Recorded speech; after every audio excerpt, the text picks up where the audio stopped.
Berserk Chapter 362 exceeded my expectations and is absolutely amazing. Chapter 361 left off with a cliffhanger of the blacksmith hitting the armor, and then it's starting to go and consume guts and him starting to lose control. And I thought it was going to go for 362. 362 would go in the realm of, or like the direction of, Guts is going to like maybe have to like fight the Berserk armor, or maybe he'll learn something of how to control it, because he's with Skull Knight, who had it on, and he's also with the dwarf who made it. So maybe he could learn more about it and how to control it and things. However, it did not go that direction, and I am not like dissatisfied in any way. I am happy it didn't go that direction because of everything that was said in this chapter. I feel like this is a given and it's obvious, but if you haven't, read Berserk Chapter 362 before watching this video, because there is a lot said, and obviously I'm going to be going over it right now.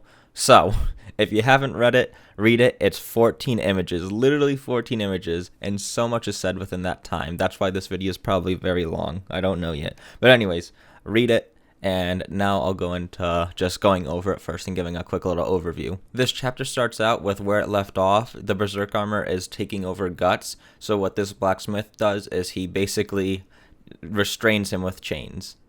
The reason the blacksmith hit the armor in the last chapter he explains here, and he says he wants to show the memories of, or a memory of, the past owner of that armor. The next thing we see is what I would consider a sequence of 3 images, kind of like a zoom in. We see this landscape that kind of looks like an eclipse, but I wouldn't call it an eclipse because there's no sun being blocked out by the moon. There's no sun in general here. And we have these 5 figures in the background, and then we get a little closer. The 5 figures are a little closer at the bottom here, and then we see all these apostles. There's blood at the bottom one too. And finally, in the third image, we see a close-up of these 5 figures, one of which, the one that is prominent in the front, is Void. The next page shows Guts breaking the restraints of the chains that the blacksmith put on him. But before he can even get to the blacksmith or whatever he's going for after, he freezes. He freezes because he sees this blood-stained memory. Literally, his vision is obscured by blood dripping down his eyes. He sees this memory of the previous owner holding some woman in their hands, looking like she's dying out. And then the next one shows her dead with a symbol of sacrifice, or brand of sacrifice, in the background. Also to note, this woman has a brand of sacrifice on her right shoulder. Gaiseric, however you pronounce it, I never will be able to say it. It's just how it is. But she finds that this is the best time to pull Guts back and stop this armor from consuming him, as he's frozen still right now. So she does that and she pulls him back. Skull Knight tells Guts that that was the end of a foolish king and the beginning of a dead man stalking the endless night. That was the little recap for what happened in the chapter. It's very short. If you did not read it, you really should read it. It's really good. It's great. But now, a lot of questions were answered, and there's a lot more many to be asked in this chapter. Now, I'm going to be asking and answering some of those questions myself, because this is where we get to theorize. Obviously, my theories are going to be correct. I mean, come on. I'm basically the smartest person on earth. So let me just go over what I think all this means and what all this chapter has told us. Because despite being super short, it told us so much. It was worth a 2-month wait. I would have waited 6 months for something like this, because this was absolutely amazing.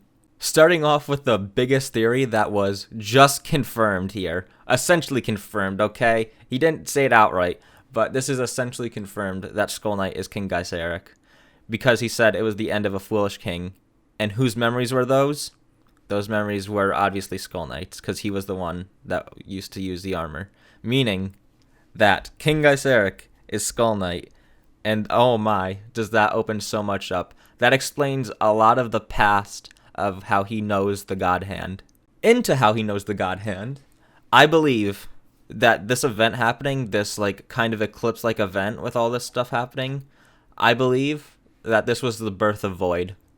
Now I know that's massive. That's like a big theory, but let me explain. And I think this is like actually right. I think this is very truly right, because I don't think Kentaro is gonna be like, oh no. I feel like it's just as basic and simple as it is. Just as it was like as simple as Skull Knight was King Gaiseric before he even told us.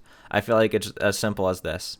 Firstly, I want to say this image with these 5 figures, a close up, I'm going to assume that these were former God Hand members. The only one that is living still or still there is Void. Now, I don't know if God Hand members can die or they can relinquish their power as God Hand members, or maybe they can be like something happened to them. I didn't think God Hand members could die. I thought when Femto pulled up, that was the end of it. They were finally full. However, this says otherwise, and I also believe that this is true, that these were former God Hand members. Obviously, Void is the only one that is still here. On to my reasoning for why I think that this was Void's birth. There's one thing that does work against me, and that's that there was no eclipse being observed then, and obviously an eclipse is needed for a God Hand member to be made or born. On to the many reasons that I think it could be Void's birth. So firstly, someone on Reddit, or a user on Reddit, posted this thing that they're reminded of, and this is in chapter 153 where Mazgus tells a story, and in that story he says, "It's said that a sage once imprisoned in this tower by Supreme King Gaiseric continued to proclaim the sins of the king to God in the midst of every possible torture until in time an angel was made to descend." Obviously, if Skull Knight is indeed King Gaiseric, which it's basically confirmed that he is, then he was the one that tortured this man. Now, I want you to look at Void. As you can see, there's one very prominent thing about Void that anyone could just see by looking at him, and that's that he has a insanely large brain. Now, what was this man that was tortured? A wise man. A very wise man. We don't know why he was being tortured, but he was being tortured. And now, I want you to keep looking at Void, and I will read from the wiki the description of Void in his appearance. Void features a partially denuded skull with a large exposed brain clothed in a long cloak with a high and pointed collar. When he stands, it would appear his cloak reaches the ground. His skull lacks its calvarium, and his thusly exposed brain is much larger than could be contained in a normal human skull. The skin of his intact skull is drawn tight to the bone. His nose is missing, and his lips and surrounding skin are attracted by fine hooks and wires. His eyelids are stitched shut. He usually keeps his hands and arms hidden underneath his cloak. His 2 slender arms prove inhumanly long, enough to reach past his cloak. His hands have 6 long, slender fingers with long nails. Eyes being stitched shut, nose missing, and his mouth being forced open by hooks and wires. That seems very torturous to me. That seems like something that could have happened to this wise man. And this wise man happened to get his hands on the king's valet, and he activated it, thus causing an eclipse. Obviously, still can't see the eclipse in any of the pictures, but also causing the birth of a new God Hand member, Void. Now, another thing pointing to the fact that this was Void's birth, and this is pretty big. There's only 2 times we see this, okay? What we see when Guts is experiencing Skull Knight's past memories, King Gaiseric's past memories, is when he's holding this woman and she's dying. After she dies, the image that she dies in, we see in the background a burning brand of sacrifice on the ground. It's massive. This is absolutely massive if you're looking at the scale. We see this one more time. There's another time in this story that we see this, and it's only one more time that we see a massive brand of sacrifice burning in the background, and that is in the conviction arc when Femto is born. Someone on Reddit also saw this similarity, and they found the exact picture where it was. And here it is. There's a side-by-side right here. This is Guts looking at a burning brand of sacrifice, massive. And where did both of these scenes take place? Where was that sage or whatever, that wise man held? The Tower of Conviction. Where was Femto born? The Tower of Conviction. And now, who did that wise man become? Void. Another thing that points to this being Void's birth is, if I were to ask you right now, who do you think the leader of the God Hand would be? Most of you would say it'd be Void. Like, obviously there's no leader, they're separate people, but they're also all part of the God Hand. But the reason you would think that, and the reason I think that, is because Void is the first person to talk when the God Hand are shown. Not in the pre-chapters, maybe in the pre-chapters, I didn't check if he did in the pre-chapters. But he's usually the one that speaks for the God Hand. Not just that, but framing-wise, Void is usually the one that's the highest up. He's like the highest in like physical space. He's the highest one up. He also is the one that gives out the brands of sacrifice. He's the one that brandishes people with them. And also in the Berserk wiki, it's assumed that he's the Right now, it's assumed that he's the only one that can give the brand of sacrifice. But obviously, this new chapter showed that there must have been someone that could do it before him because there's brand of sacrifices on people. And if this is Void's birth, how did they get there? But anyways, if you were to think, okay, who's the best for speaking for my group? You'd probably want the smartest person, the wisest person. And this sage that became Void is obviously a very wise person. So who would? Well, it's not that like a big of a surprise that he is kind of like the one that speaks for the God Hand. There's one more thing I want to talk about with Void, and I don't know, I don't like have a point to get at here, really, but I just want to like make it known or something. The 4 God Hand members that were with Void are ones we've never seen before. They're also not current God Hand members because there can only be 5, and right now we have 5, Femto being the 5th. So these God Hand members, something must have definitely happened to them where they either died. I didn't think God Hand members could die. Or someone had a theory that they turned into Baelits. That could be one. I don't think so. Or they just like, they can relinquish their powers as a God Hand or something like that. I don't know.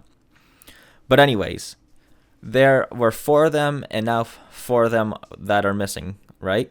Or there were 5 of them and 4 of them are missing, Void being the 5th. So it takes 216 years for an eclipse to happen. Let's say Void's birth was on year 0. So there's 1,000 years to go. Because King Gaiseric's kingdom happened 1,000 years, there's optimal time for another God Hand to be born. And it's just a rough estimate that it was a millennium ago. Never in the story do they say the exact amount of time. But there's optimal time for new God Hand members to be born, including Femto. So as I said, I don't know where I'm getting at with this other than there was enough time for more God Hand members to be born, proving or like pushing the fact that this was 1,000 years ago and it was Void's birth and stuff like that. Obviously, with that being said, and say this was Void's birth and stuff, why at the Tower of Rebirth, in the pit in the bottom of the Tower of Rebirth, where it's said to seal King Gaiseric's kingdom and like how terrible it was or stuff like that, or not terrible, but like the sins and stuff of it. Why at the bottom do the people there have the brand of sacrifice on their skulls? All of them have it on their forehead. Now, was it Void that sacrificed them? Did Void care about them? Because I'm under the assumption that in order for you to make a sacrifice, it has to be something you care about a lot. However, I also think that for God Hand members, maybe it's not. I do believe Griffith cared about the Band of the Hawks, but at the same time, he cared more about his kingdom and getting his dream. So I don't think that a God Hand member needs to actually just care about the thing they're sacrificing. I think they just need like a bunch of people to die, really. I think that's where the God Hand member needs. They just need to sacrifice a bunch of people. Not that they care about, just they need to sacrifice a bunch of people. So that could explain why King Gaiseric's kingdom was all or a lot of them have the brand of sacrifice on them. However, there's also one more thing, and this is who I want to go on to next. In the picture, we see this woman that I'm going to assume was Skull Knight's lover, because there's obviously a significance to this woman. He wouldn't just draw some random woman dying like some random citizen. There's also more to this woman than that. But firstly, let me get off that she has the brand of sacrifice not on her skull, her forehead. She has it on her right shoulder. I just find that unique. I'm not saying it was a separate sacrifice or something like that, like maybe Skull Knight sacrificed this person or something like that, because Guts has his on his neck and Casca has hers on her chest, and all the other Bands of the Hawk have theirs on different places, right? So obviously, they don't all have to be on the same spot. It's just weird that all the people at the bottom of the pit of the Tower of Rebirth have it on their skull in their forehead. So obviously, those people being at the bottom of the pit in the Tower of Rebirth, still we have the question of who sacrificed them. Because if it is true that you have to care about them, or a God Hand member does have to care about something in order for it to be sacrificed, who would have cared more about the people of that kingdom other than King Gaiseric? But I don't think so. I think it is there just needs to be a lot of people killed, and that would explain why Void could potentially be the one that sacrificed them. Now onto this woman. When I first saw her, I thought it was Griffith or something. I thought Guts was holding Griffith because first you see her from the back, just like the back of the head, and you see the hair. But it wasn't. It was not. I'm going to assume that this is King Gaiseric's lover or whatever, something like that. And there's a lot to see about her. There was something that was bringing my eye to her, other than like the brand of sacrifice and stuff. And I think I figured out what it was. Remember, Puck believes that King Gaiseric, or Skull Knight was a elf or something. He gives off like an elfin feel. And if you look at this lady here, there are two things that point out to me that she could be an elf.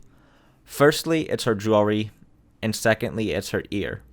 Now, I truly didn't think that King Gaiseric would be an elf, or that maybe his queen would be an elf. I feel like that'd be odd. I would just think, like, it's a kingdom, okay, they're human and stuff. However, the more I look at this, the more I think that either this jewelry is gifts, or all the jewelry she has are gifts from elves or stuff, or they are truly just elves. And I doubt Puck's sense of Skull Knight being an elf is false or something like that. I think that he was indeed an elf. Firstly, as I'm already talking about it, let's just talk about it more, the jewelry. There are many things on this jewelry that indicate that she could be an elf. Firstly, and the most prominent thing, is the elf that she has on her chest. Now, the reason I believe this is an elf is there's no ears, and a big distinction for elves is pointy ears. However, if you look at there's wings and there's antenna. There's also, as you can see, no feet, so it could be whatever that other girl is, kind of mermaid thing, but I don't think that. And there's something very special, and it's those antenna. There are only 3 times that I can recall in this manga that there are beings with antenna. Firstly, Rosine, as she was a pseudo elf, I guess you could consider her. She was a fake elf. And then her pseudo apostles, who also believed they were elves. However, neither of their antenna look like this. There is one character in this manga that has antenna like this that I can think of, and that's the Queen of Elves. Now, I think that potentially that this piece right here could be representing the Queen of Elves. That's my theory, or something like that. Obviously showing that she is somehow connected to elves. Also, if you look at her jewelry, it's like flowers and stuff, and elves are connected to the nature a lot more than humans would be. If you look at current day female human nobles in Berserk, all of them have like these golden rings or silver rings braiding their hair and things. Like, just look at Princess Charlotte. None of them have flower-like things. None of them. This leads me to believe that this is either, it could just be 1,000 years difference, in culture and stuff, but I think more of it is that because elves are more connected to nature and things, that this woman here was an elf.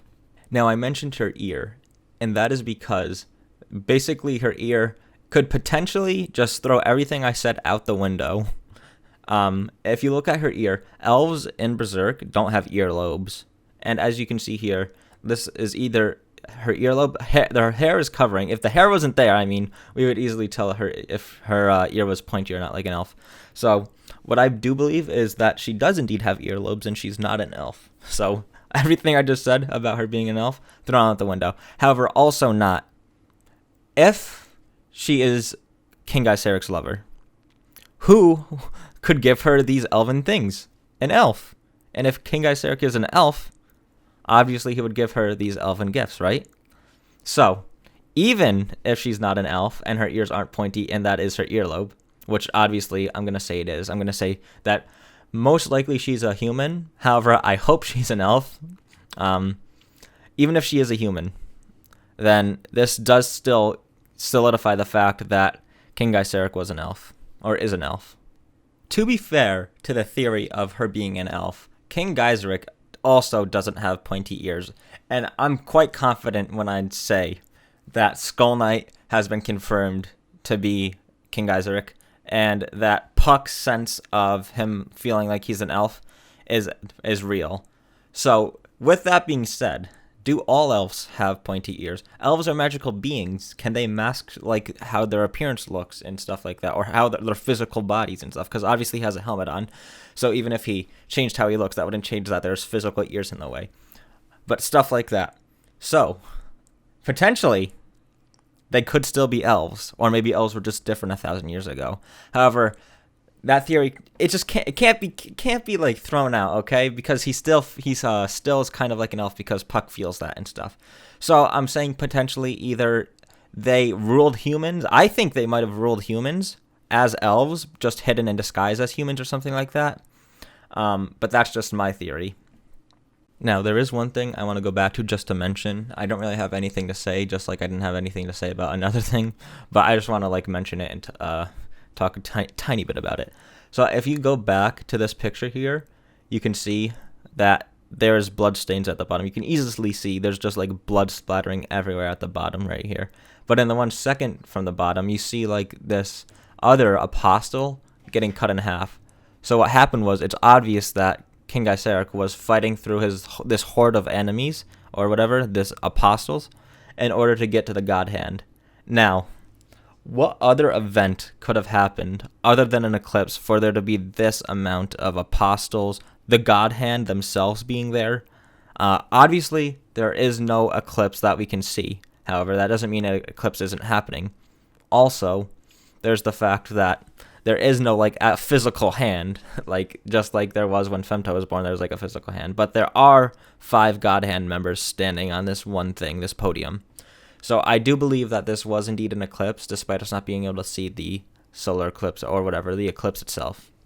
Finally, the last thing I'm going to talk about is how do we know this event right here is the event that destroyed King Gaiseric's kingdom? Well, we know that Skull Knight is King Gaiseric. If we go based off that, this is basically his downfall. And we can assume that this is also the downfall of his kingdom. And to add to that fact, the story Princess Charlotte talks about, or she tells, that her noble family knows because she's like the family of that, like the king's family or whatever. The story she tells lines up with the one that Lord Mosgus shares to Farnes at the Tower of Conviction. She says, "But God finally decided he couldn't condone the Skull King's deeds and sent 5 angels. By lightning and great earthquakes, the city was erased from the face of the earth without a trace in the span of a night." To me, that seems like the eclipse that happened, that birthed void, also was the eclipse that destroyed, or it was the event that destroyed King Gaiseric's kingdom. From this chapter, so many things have connected to lead to the fact that this was the downfall of King Gaiseric's kingdom. This chapter leaves so many questions to ask. We're still wondering, who was the one that sacrificed those people at the bottom of the Tower of Rebirth? What happened to the former God Hand members? Plus so much more. It also answered so many questions. There were a bunch of seeds that were sown hundreds of chapters ago, literally hundreds of chapters ago, and now they're coming to grow. We're seeing the fruits of them. It's amazing. Kentaro is insane, man. It's actually insane. I really love this chapter so much. It was only 14 pages, yet so much was shown. And let me end it off with this. Please read this chapter. It is really good, man. I can't show you the full detail of how much there is in each of these pictures. 4 of 14 of these images, there are 14 in total, and 4 of them are 2-page spreads. That is insane. There was so much detail put into them. It's absolutely insane. I just physically can't show it to you because there's so much put into them. I just please read it. Also, maybe like subscribe, all that stuff. I don't know. I really don't make Berserk videos, so don't subscribe. But like, man, come on. I put a lot of time into this video, and I literally had to wait like every 30 seconds to start recording my voice again because my neighbor kept mowing. This dude's literally been mowing for like 5 hours. Like, come on, buddy, it's fall. Like, what are you doing? Anyways, I feel like I'm missing something, but and I'm gonna regret it after, but I don't know what it is right now, so I'll listen it off here. I hope you enjoyed. My theories are right. I mean, how aren't they right? I'm basically the smartest person in the world, and my neighbor's coming back with a lawnmower, so see ya.